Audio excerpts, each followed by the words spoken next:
Assalamualaikum warahmatullahi wabarakatuh. Perkenalkan, nama saya Ajeng Altu Khairunisa dengan NIM 7211419145. Di sini saya akan menjelaskan tentang bab 5 Sistem Informasi Manajemen, yaitu sumber daya komputasi dan komunikasi.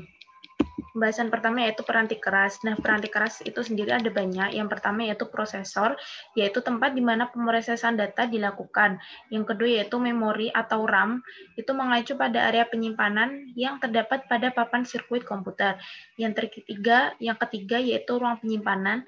Nah, ruang penyimpanan ini dibagi menjadi dua, yaitu penyimpanan tetap dan penyimpanan dapat dilepas.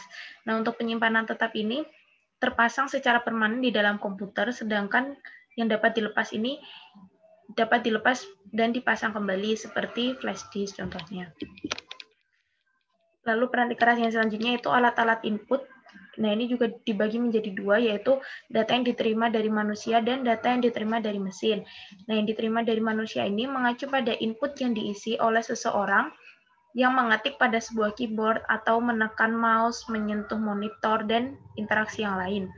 Nah, untuk data yang diterima dari mesin, yaitu data yang diterima oleh suatu alat elektronik atau mekanis.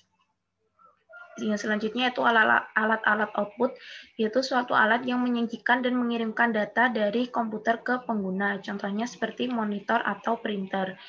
Selanjutnya itu multimedia, merupakan evolusi dari serangkaian input device dan output device yang digunakan secara bersamaan.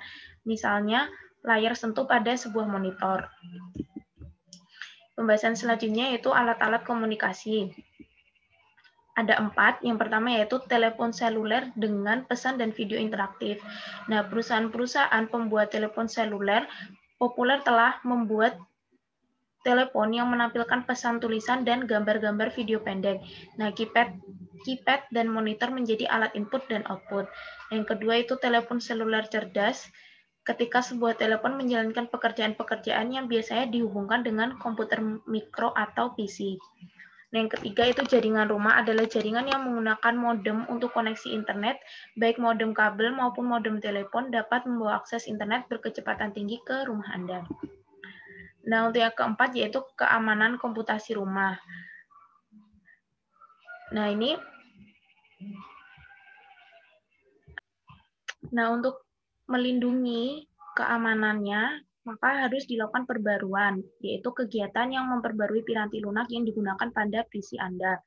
Nah, selanjutnya ada hacker. Hacker itu adalah orang yang mencoba untuk menerobos sistem komputer untuk mengumpulkan informasi.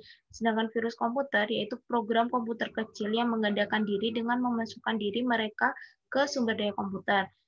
Nah, untuk worm itu mirip seperti dengan virus komputer, namun worm ini tidak menempelkan dirinya ke program atau file. Nah, yang terakhir yaitu spyware adalah program komputer kecil yang mengawasi apa yang sedang Anda kerjakan dengan sumber daya komputer Anda.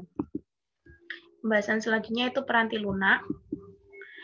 Nah, peranti lunak ini dibagi menjadi dua. Yang pertama yaitu peranti lunak sistem, yaitu menjalankan tugas mendasar yang dibutuhkan oleh seluruh pengguna dari satu komputer tertentu. Nah, sistem operasi mengelola proses-proses komputer dan berfungsi sebagai suatu antarmuka yang menghubungkan pengguna, peranti lunak aplikasi, dan peranti keras. Nah, contoh dari peranti lunak sistem ini ada Windows XP atau Mac OS X. Nah, yang kedua yaitu peranti lunak aplikasi, dibagi menjadi 3, yaitu peranti lunak siap pakai, aplikasi khusus, dan yang ditulis oleh pengguna. Nah, untuk peranti lunak siap pakai ini diproduksi oleh pemasok dan dijual kepada pengguna. Nah, untuk aplikasi khusus, yaitu aplikasi yang diproduksi oleh pengguna dengan tujuan khusus dan dijual kepada pengguna yang khusus juga. Yang terakhir, yaitu yang ditulis oleh pengguna, adalah aplikasi yang dibuat sendiri oleh pengguna. Pembahasan selanjutnya itu komunikasi. Ada 7 komunikasi. Yang pertama yaitu koneksi publik, yaitu koneksi jaringan internet yang menggunakan kabel telepon sebagai penyalur data lewat modem telepon. Yang kedua yaitu koneksi saluran pribadi, yaitu koneksi yang menggunakan sirkuit yang selalu terbuka untuk lalu lintas komunikasi data. Selanjutnya itu jaringan pribadi maya, yaitu jaringan yang dibuat khusus dalam komunikasi internet tanpa adanya link yang mengganggu. Selanjutnya itu komunikasi jaringan. Nah, pada tahun 1946 ini ada suatu organisasi yang menciptakan arsitektur standar interkoneksi sistem terbuka atau OSI. Nah, ini merupakan model referensi dari OSI, ada 7 lapisan. Ini bisa dibaca sendiri ya.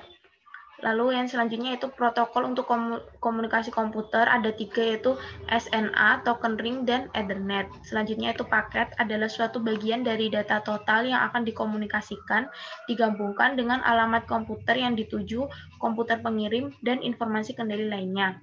Yang terakhir yaitu alamat jaringan internet adalah 4 bagian kumpulan angka yang masing-masing angka 0 sampai 255 dipisahkan oleh titik. Nah, alamat tersebut menunjukkan jaringan, host subjaringan, dan komputer yang sedang dituju. Nah, ini penjelasan dari protokol untuk komunikasi komputer. Yang pertama SNA.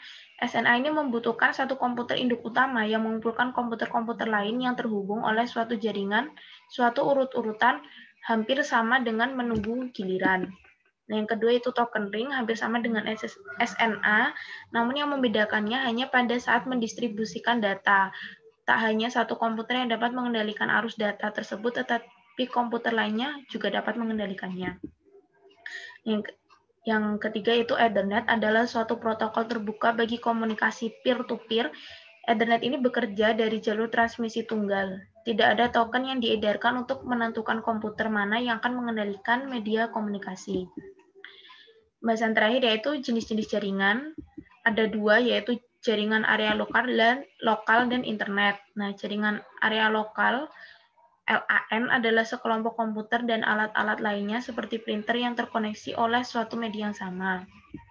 Yang kedua yaitu internet. Internet sendiri dibagi menjadi 2 yaitu intranet dan extranet.